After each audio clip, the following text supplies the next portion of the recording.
আসসালামু আলাইকুম। Welcome to ইনশাআল্লাহ এস একাডেমি। লিসনার্স, আজকে আমি দেখাবো ছোট ছোট সংখ্যার লসাগু কিভাবে খুব দ্রুত 2-3 সেকেন্ডের মধ্যে কিংবা 5 সেকেন্ডের মধ্যে খুব দ্রুত করা যায় লসাগুটা না করে।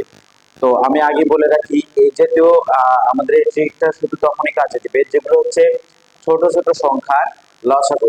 যেমন আমাদের বিভিন্ন ধরনের ভগ্নাংশের মধ্যে যে হরগুলোর লসাগু করতে হয়, সেই জাতীয় লসাগু গুলো আমরা কিভাবে লসাগু না করে খুব দ্রুত নিমিশেই করতে পারবো, সেই ট্রিকটি আজকে আমি আপনাদের সঙ্গে শেয়ার করবো, যেটা আমাদের বিভিন্ন ধরনের চাকরি পরীক্ষায় খুবই কার্যকরী। তো লিসেনার্স, চলুন আমরা প্র্যাকটিস করি। তো লিসেনার্স, এখন আমরা প্র্যাকটিস করব 2, 4, 12। তো আমরা এই তিনটি সংখ্যা যে রয়েছে এগুলোর আমরা এখন লসাগু বের করব। সেটা কিভাবে লসাগু না করে খুব দ্রুত করতে পারবো। লিসেনার্স, এইভাবে লসাগু করার জন্য আমাদের ফার্স্ট যে কাজটা করতে হবে, এখানে যে সংখ্যাগুলো দেওয়া থাকবে সেগুলোকে ধারাবাহিকভাবে আমাদের সাজাতে হবে, সিরিয়াল করে সাজাতে হবে, ছোট থেকে বড়, ছোট থেকে বড়। এখানে আমাদের আগে থেকে ছোট থেকে বড় সাজানো রয়েছে, তাহলে কোনো প্রবলেম নেই। যদি ছোট থেকে বড় সাজানো না থাকতো তাহলে আমাদের সাজিয়ে নিতে হতো।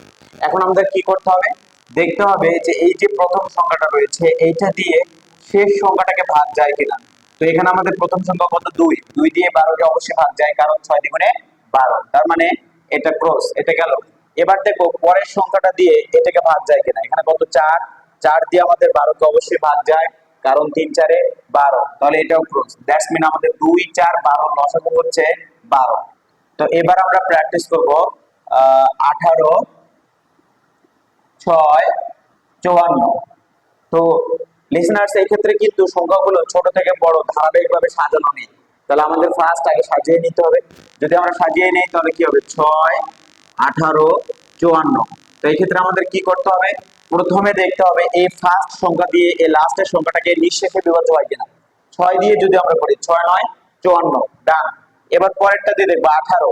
18 দিয়ে যদি করি 3 18 54, ডান। দ্যাটস মিন আমাদের 6 18 54 লসাগু হচ্ছে 54। কত সুন্দর, তাই না? আমরা আরো একটু প্র্যাকটিস করি। তো এগুলো হচ্ছে সহজে মিলিয়ে যাচ্ছে। এখন যদি আমরা একটু প্র্যাকটিস করি যে সহজে যদি মিলিয়ে না যায় সেই ক্ষেত্রে আমাদের অ্যান্সার কি হবে। যেমন আমরা একটু নেই 12, 20 এবং 5। এইটার আমরা লসাগু কিভাবে খুব দ্রুত বের করবো। তো লিসেনার্স, প্রথমে আমাদের সাজিয়ে নিতে হবে 5, 12, 20। সেক্ষেত্রে আমরা দেখব প্রথম সংখ্যা দিয়ে শেষেরটাকে নিঃশেষে বিভাজ্য হয় কিনা। 4 5 20, তার মানে 5 দিয়ে গেছে, অতএব এটা ক্রস। থাকলো 12, 12 দিয়ে 20 কে যাচ্ছে না। সেই ক্ষেত্রে আমরা কি করব? সেই ক্ষেত্রে এই 20 এর সঙ্গে আমরা ফার্স্ট 2 গুণ করে দেখব। তো আমরা যদি 2 গুণ করি কি পাই? 20 দ্বিগুণে 40। এখন দেখবো এই 12 দিয়ে 40 কে নিঃশেষে বিভাজ্য হয় কিনা। তো 3 12 36, 4 12 48, তার মানে 40 কেউ যাচ্ছে না। ওকে, তাহলে আমরা এবার 2 না, এবার 3 দিয়ে চেক করব, 3 দিয়ে গুণ করে দেখবো। তাহলে আমাদের 3 20 60। এখন আমাদের দেখতে হবে 12 দিয়ে 60 কে নিঃশেষে বিভাজ্য হয় কিনা। 12 দিয়ে 60 কে কিন্তু অবশ্যই নিঃশেষে বিভাজ্য হয়, কারণ 5 12 60। তাহলে লিসেনার্স, এই ক্ষেত্রে আমাদের 5 12 এবং 20 এর লসাগু হচ্ছে 60। তো আমরা আরো প্র্যাকটিস করি, তাহলে ইনশাআল্লাহ একদম ক্লিয়ার হয়ে যাবে। তো লিসেনার্স, এবার আমরা প্র্যাকটিস করব 14, 11, 77। তাহলে ফার্স্ট এটা আমরা ধারাবাহিকভাবে ছোট থেকে বড় যদি সাজাই তাহলে হবে 11, 14 এবং 77। তো আমরা 11 দিয়ে 77 কে অবশ্যই ভাগ যায়, 7 11 77, তার মানে এটা ক্রস। এখন আমাদের থাকতেছে 14। 14 দিয়ে 77 কে যায় না, কারণ 5 14 70, 6 14 84।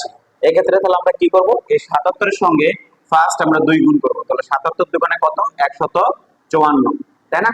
এখন আমাদের দেখতে হবে এই 14 দিয়ে 154 কে ভাগ যায় কিনা। এখানে 14 দিয়ে 154 কে 11 বার ভাগ যায়, তার মানে আমাদের এখানে 11, 14 এবং 77 এর লসাগু হচ্ছে 154। এবার আমরা প্র্যাকটিস করব 10, 11, 80। তো লিসেনার্স, এখানে কিন্তু আমাদের ধারাবাহিকভাবে সাজানো রয়েছে, তাহলে আর কোনো ঝামেলা নেই। আমাদের দেখতে হবে 10 দিয়ে 80 কে ভাগ যায়, হ্যাঁ, আর 10 80। ওকে, ডান। এবার দেখতে হবে 11 দিয়ে 80 কে যায় না, যাচ্ছে না। তো এই ক্ষেত্রে আমরা এতক্ষণ কি করলাম? এই 80 এর সঙ্গে 2 গুণ করে দেখলাম। 2 দিয়ে যেটা গুণ করে পাবো সেটাকে যদি 11 দিয়ে ভাগ যায় তাহলে প্রাপ্ত গুণফল হচ্ছে লসাগু। 2 দিয়ে না হলে 3 দিয়ে চেক করছি। তো এই ক্ষেত্রে আমরা একটু গুণ করব না, তা গুণ করার আগে আরেকটা জিনিস খেয়াল করব।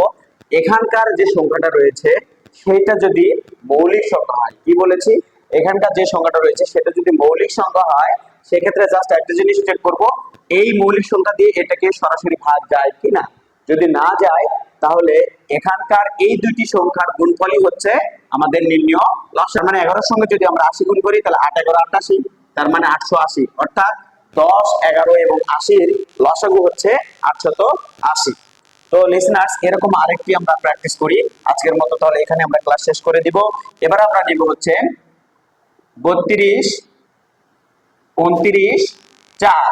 তো আমরা যদি ধারাবাহিক ছোট থেকে বড় সাজাই তাহলে আমরা কি পাবো, 4 29 এবং 32। তো এই ক্ষেত্রে আমাদের কি করতে হবে, প্রথমে রয়েছে 4, 4 দিয়ে 32 কে যায়, 4 8 32, তাহলে এটা ক্রস। এখন আমাদের কি করতে হবে, 29 দিয়ে 32 কে যায় কিনা, অবশ্যই যায় না।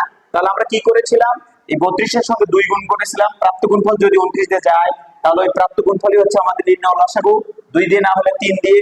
কিন্তু আমি একটু আগে যেটা বললাম, এখানকার সংখ্যাটাকে দেখতে হবে এটা মৌলিক কিনা। যদি মৌলিক হয় তাহলে আমাদের গুণ করার কোনো প্রয়োজন নেই ওইভাবে 2 দিয়ে কিংবা 3 দিয়ে, কারণ মৌলিক যদি হয় তখন জাস্ট দেখবো এটা দিয়ে এটাকে যায় কিনা। যদি না যায় তাহলে এখানকার এই দুটি সংখ্যার গুণফলই হচ্ছে আমাদের নির্ণয় লসাগু। তাহলে আমরা যদি এটা গুণ করি তাহলে কত পাবো, 9 দুগুণে 18 8, হাতে কত 1, 3 9 27 এবং 2 দুগুণে 4, 27 4 4 31, আর ওখানে ছিল 1 32, 32 এর 2 এবং 3 দুগুণে 6 আর হাতে 3 এ 9, তার মানে আমাদের নির্ণয় লসাগু হচ্ছে 928। তো লিসেনার্স, আশা করি আপনারা সবাই খুবই ভালোভাবে বুঝতে পেরেছেন। এই জাতীয় ট্রিকগুলো জানা থাকলে আমরা খুব দ্রুত ভগ্নাংশের ক্ষেত্রে যে আমাদের লসাগু করতে হয় সেগুলো খুব দ্রুত করতে পারবো, এবং বিভিন্ন চাকরি পরীক্ষায় যে লসাগুগুলো আসে সেগুলো আমরা খুব দ্রুত করতে পারবো। তো লিসেনার্স, আজ এ পর্যন্তই। সবাই ভালো থাকবেন, সুস্থ থাকবেন, দেখা হবে আগামী ক্লাসে। আল্লাহ হাফেজ।